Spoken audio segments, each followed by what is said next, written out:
ফিরে এলাম বিরতির পর। আপনারা দেখছেন ভোট বাংলা, আপনাদের সঙ্গে রয়েছে আমি অঙ্কুর। আমি আসবো বিজেপি মুখপাত্র আলী হোসেনের কাছে। কি মনে হচ্ছে এবারের এসআইআর এ যে পরিমাণ মানুষের নাম বাদ গিয়েছে এবং সেটা এবারের ভোটের ইস্যু হিসেবে আপনাদের কতটা হেল্প করলো? দেখুন, এসআইআর এর বিষয়টা সম্পূর্ণ আলাদা। এটা হলো ইলেকশন আমি কমিশন। আসছি আলিদা, এই মুহূর্তে একটা তথ্য দর্শকদের জানিয়ে রাখি। শিলিগুড়িতে যে পোস্টাল ব্যালট কাউন্টিং চলছিল সেই কাউন্টিং বন্ধ হয়েছে। 6টার মধ্যে 5টা ট্রাঙ্ক খোলা ছিল, এমনটাই অভিযোগ তৃণমূল কংগ্রেসের প্রার্থী গৌতম দেবের। আপনাদের জানিয়ে রাখি, শিলিগুড়িতে যে পোস্টাল ব্যালট কাউন্টিং, সেই পোস্টাল ব্যালট গণনা বন্ধ রয়েছে বলেই জানতে পারা যাচ্ছে। 6টার মধ্যে 5টা ট্রাঙ্ক খোলা ছিল, এমনটাই অভিযোগ করেছেন তৃণমূল কংগ্রেসের প্রার্থী গৌতম দেব। এই কেন্দ্রে ভারতীয় জনতা পার্টির প্রার্থী ডক্টর শঙ্কর ঘোষ। এই কেন্দ্রেও একটা হাড্ডাহাড্ডি লড়াই এবং সেখানে তৃণমূল কংগ্রেসের পক্ষ থেকে প্রার্থী গৌতম দেব তিনি বলেছেন যে এই 6টার মধ্যে 5টা ট্রাঙ্ক খোলা ছিল এবং সেই কারণেই এই মুহূর্তে গণনা বন্ধ রয়েছে বলে জানতে পারা যাচ্ছে। এই কেন্দ্রে লোকসভা নির্বাচনের নিরিখে শিলিগুড়ি কেন্দ্রে প্রায় 66,000 ভোটে এগিয়ে রয়েছে ভারতীয় জনতা পার্টির প্রার্থী ডক্টর শঙ্কর ঘোষ। অন্যদিকে এই কেন্দ্রে এসআইআর এর জন্য প্রায় 36,000-এরও বেশি মানুষের নাম বাদ পড়েছে, ফলে অত্যন্ত হেভিওয়েট এই কেন্দ্র। ডক্টর শঙ্কর ঘোষ বনাম গৌতম দেবের এই লড়াই।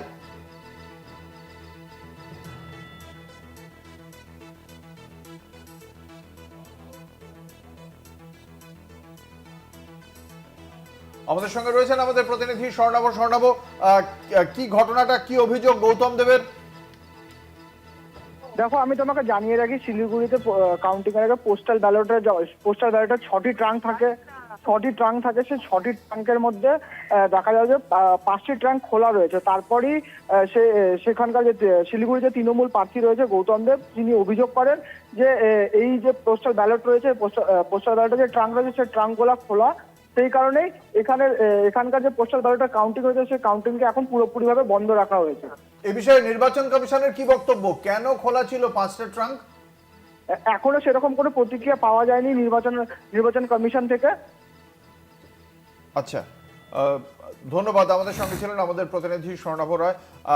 আপনাদের জানিয়ে রাখি, শিলিগুড়িতে পোস্টাল ব্যালটের জন্য যে ট্রাঙ্ক, 6টি ট্রাঙ্কের মধ্যে 5টি ট্রাঙ্ক খোলা থাকায় তা নিয়ে অভিযোগ জানিয়েছেন তৃণমূল কংগ্রেসের প্রার্থী গৌতম দেব, যে কারণে এই মুহূর্তে গণনা বন্ধ রয়েছে। গোটা বিষয়টি জানানো হয়েছে কমিশনের পক্ষ থেকে কি পদক্ষেপ হয় আমরা শিগগিরই আপনাদের জানাবো।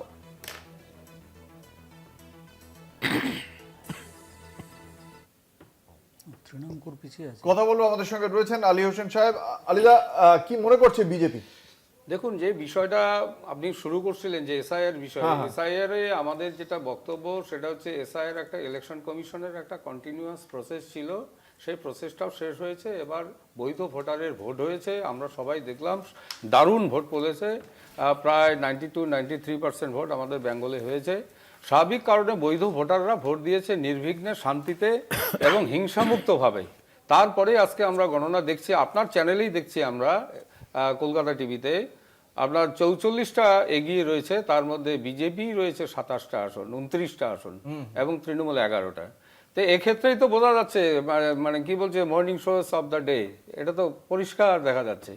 দিনের শেষে এটা যে আরো মানে কয়েক গুণ বেড়ে যাবে এবং নিশ্চিত রূপে আমরা বিজেপি সরকার গঠন করতে পারবো এবং বাংলার মানুষের সোনার বাংলা আমরা উপহার দেব। এই সোনার বাংলার কথা আপনারা বলছেন, সেই তার জন্য এই যে আমরা দেখলাম গত 15 দিন ধরে মাটি কামড়ে রইলেন প্রধানমন্ত্রী নরেন্দ্র মোদী এবং কেন্দ্রীয় স্বরাষ্ট্রমন্ত্রী অমিত শাহ। মানে রাজ্য নেতৃত্বের ওপর আস্থা সেক্ষেত্রে ছিল না। না না, বিজেপি একটা পার্টি। দেখুন, অল ইন্ডিয়া বিজেপি মানে ভারতীয় জনতা পার্টি ভারতবর্ষের পার্টি, যেহেতু একটা, না না থাকতে হবে কেন?